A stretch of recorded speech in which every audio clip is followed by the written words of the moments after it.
Assalamualaikum warahmatullahi wabarakatuh. Salam sejahtera untuk kita semua. Puji dan syukur saya panjatkan kehadirat Allah Subhanahu wa Ta'ala karena telah memberikan saya kesempatan untuk mempresentasikan laporan magang saya. Yang saya hormati Bapak Irwan Musri Zaharahap, SEMSI, selaku dosen pembimbing magang saya. Perkenalkan, nama saya Rika Fadilah. Saya dari Prodi Manajemen Bisnis dengan NIM 20517108. Pada kesempatan kali ini, saya akan mempresentasikan laporan magang saya yang berjudul Prosedur Proposal Corporate Social Responsibility atau CSR pada bidang publikasi dan komunikasi di Perumda Tirtanadi Sumatera Utara. Langsung saja saya akan memulai presentasinya. Presentasi laporan magang. Prosedur Proposal Corporate Social Responsibility atau CSR pada bidang publikasi dan komunikasi di Perumda Tirtanadi Sumatera Utara. Latar belakang magang. Persaingan dalam dunia kerja yang semakin ketat mengharuskan setiap calon tenaga kerja memiliki wawasan. Salah satu bekal untuk menghadapi persaingan dalam dunia kerja adalah melaksanakan program magang yang dibentuk dan dicanangkan oleh pemerintah antara perguruan tinggi dan dunia kerja, agar mahasiswa dapat mempelajari dan memahami pola kerja sebuah perusahaan secara nyata, serta dapat menambah keterampilan, wawasan, dan ilmu pengetahuan serta mengenal lingkungan dunia kerja. Tujuan magang yaitu untuk membekali setiap mahasiswa, untuk membekali pengalaman kerja bagi mahasiswa sebagai pedoman untuk menghadapi dunia kerja yang sesungguhnya di masa mendatang. Manfaat magang yang pertama, satu, mendapat wawasan dan pengetahuan mengenai proses dan budaya kerja di PDAM Tirtanadi Medan. Yang kedua, melatih mahasiswa untuk dapat membangun komunikasi dan bekerja sama dengan baik di lingkungan kerja PDAM Tirtanadi Medan. Yang ketiga, memperoleh gambaran dunia kerja yang nyata serta berguna bagi mahasiswa yang bersangkutan apabila telah menyelesaikan perkuliahannya.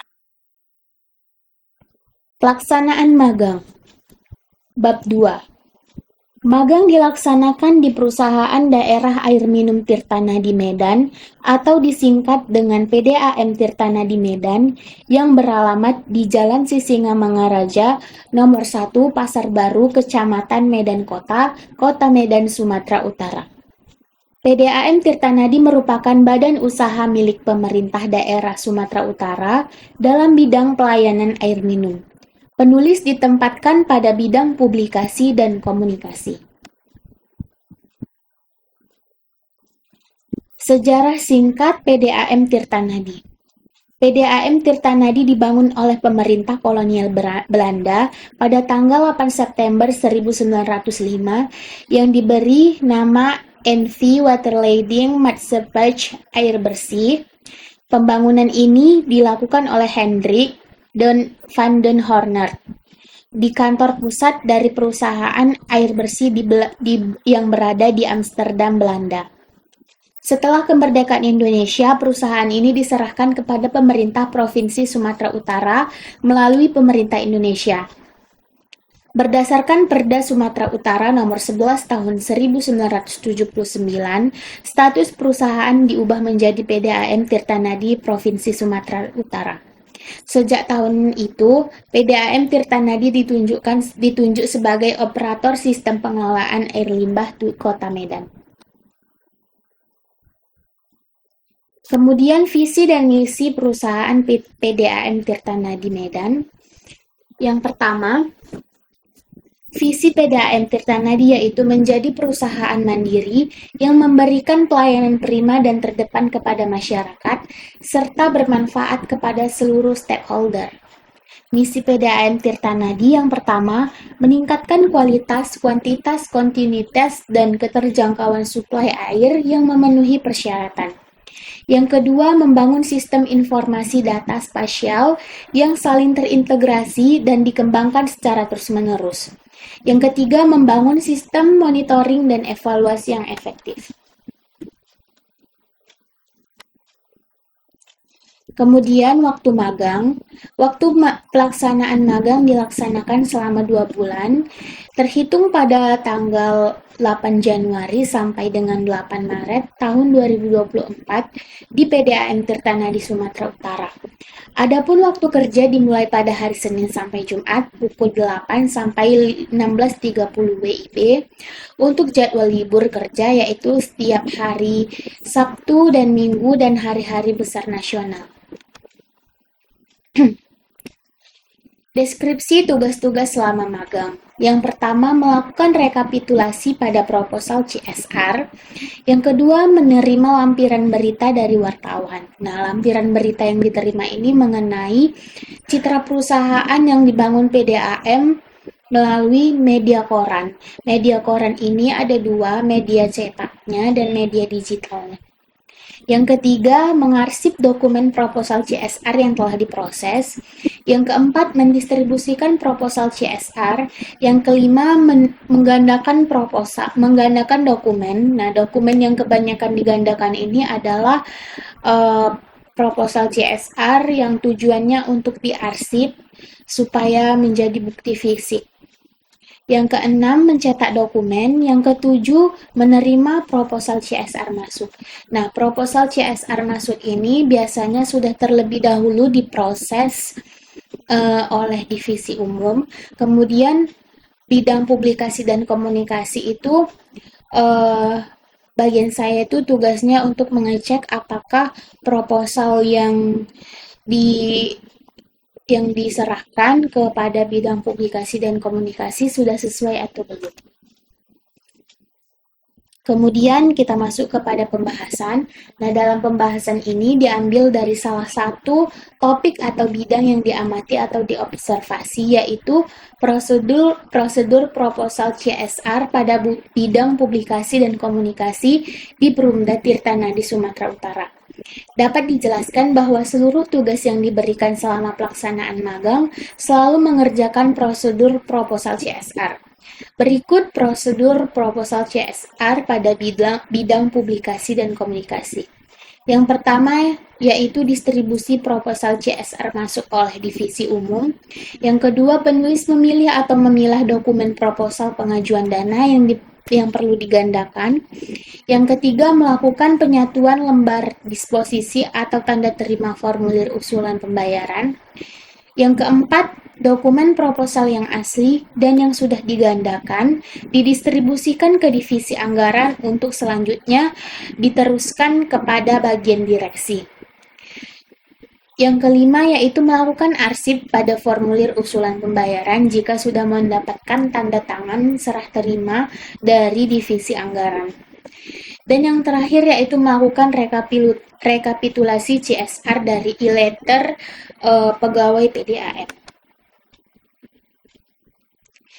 Hambatan yang terjadi ketika saya menjalani magang di Perumda Tirtanadi Sumatera Utara pada bidang publikasi informasi dan komunikasi terdapat beberapa kendala.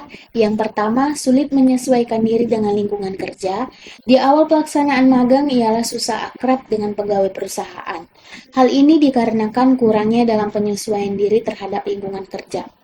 Yang kedua, di awal pelaksanaan magang, sulit berkomunikasi dengan pegawai ataupun staf PDAM karena adanya rasa segan dan malu untuk bertanya atau menyapa. Yang ketiga, waktu magang yang diberikan oleh Politeknik Negeri Medan bertabrakan dengan jadwal pengerjaan skripsi, sehingga beberapa pekerjaan di PDAM Tirtanadi terkadang harus dikerjakan terburu-buru. Simpulan yang pertama, magang di Perumda Tirtanadi Sumatera Utara berjalan dengan baik dalam pekerjaan maupun terlaksananya magang. Penulis mendapatkan banyak pengalaman dan pengajaran yang berharga, yaitu memahami lebih tentang tugas utama bidang publikasi, informasi, dan komunikasi, yaitu tentang CSR dan penyaluran dana CSR, serta prosedur dalam CSR. Yang kedua, magang merupakan gambaran umum dari situasi dunia kerja yang sebenarnya, sehingga mahasiswa wajib mendapatkan ilmu tersebut lebih dini sebelum memasuki dunia kerja. Yang ketiga, selama melaksanakan magang, penulis banyak mendapatkan tambahan ilmu yang tidak didapatkan selama perkuliahan, misalnya tentang penerapan CSR pada suatu perusahaan dan apa saja tolak ukur bahwa proposal tersebut diterima atau tidak. Yang kedua, saran. Diharapkan kepada Perumda Tirtanadi Sumatera Utara tidak sungkan untuk memberikan tugas dan tanggung jawab terhadap mahasiswa atau mahasiswi yang sedang melaksanakan magang. Yang kedua, menjaga hubungan baik dengan perusahaan atau instansi tempat magang agar memberikan kesan yang baik. Demikian presentasi yang dapat saya sampaikan. Kesimpulannya dari presentasi yang saya sampaikan yaitu bidang publikasi dan komunikasi pada Perumda Tirtanadi itu menyalurkan dana CSR itu pada 3 kategori. Yang pertama bidang pendidikan, yang kemudian bidang keagamaan, yang ketiga itu bidang sosial.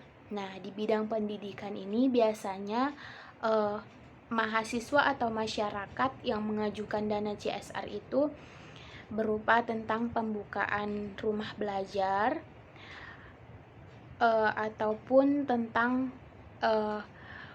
perpustakaan daerah, perpustakaan yang ada di kecamatan atau di kecamatan atau di kelurahan dari pengaju dana CSR.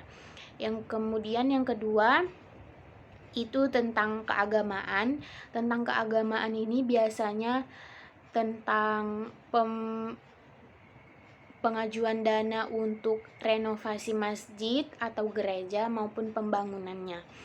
Yang ketiga itu di bidang sosial. Nah, di bidang sosial ini misalnya itu pembangunan rumah tahfiz, terus kerjasama antar lembaga narkotika untuk penyuluhan bahayanya narkotika untuk remaja atau masyarakat.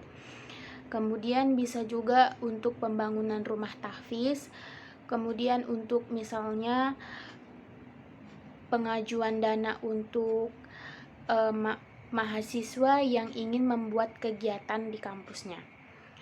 Dengan adanya CSR ini, saya belajar tentang bagaimana prosedur CSR itu seharusnya yang ada di perusahaan. Kemudian saya belajar tentang apa saja proposal yang bisa tembus ke perusahaan itu bagaimana. Demikian yang bisa saya sampaikan. Mohon maaf atas kesalahan dalam penyampaian presentasi.